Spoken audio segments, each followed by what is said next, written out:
आपण सध्या सांगली, सातारा आणि कोल्हापूर या जिल्ह्यामध्ये सामाजिक संस्थेमार्फत एक उपक्रम चालवतोय की आजपर्यंत या गोष्टीवर कोणीच बोलत नाही.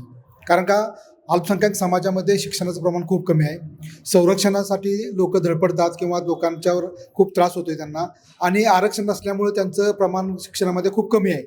या सगळ्याचा विचार करून आम्ही ह्या विधानसभेच्या निवडणुकीच्या पार्श्वभूमीवर सांगली, सातारा, सांगली, सातारा, कोल्हापूरमधल्या जे काही उमेदवार आहेत महायुती आणि महाआघाडीचे, जे सध्या विधानसभेत जे आपले प्रश्न मांडतील, अशा लोकांना आम्ही एक मुस्लिम समाजाचा एक जाहीरनामा आम्ही देत आहोत.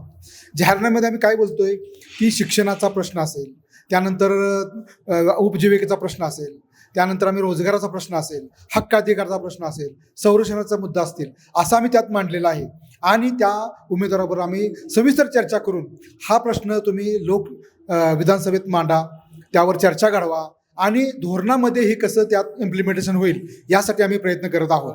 गेले 3 निवडणूक आम्ही बघतोय की कुठल्याही पक्षाचा जाहीरनामा असेल त्यामध्ये अक्षरशः अल्पसंख्याकांचा विचारच केला जात नाही, आणि त्यावर कधीही 5 वर्षात अधिवेशनात बोललं जात नाही.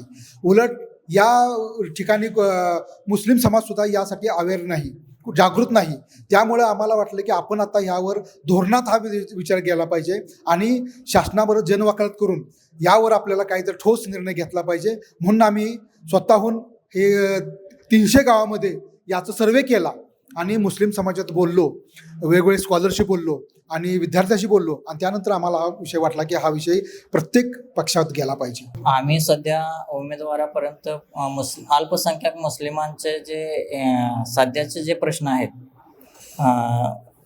ज्वलंत जे प्रश्न आहेत की शैक्षणिक असेल आणि सामाजिक असेल किंवा आरक्षित काही प्रश्न असतील, हे सर्व मुद्दे त्यांनी उचलून म्हणजे विधानसभेत घ्यावेत असे आमची इच्छा आहे.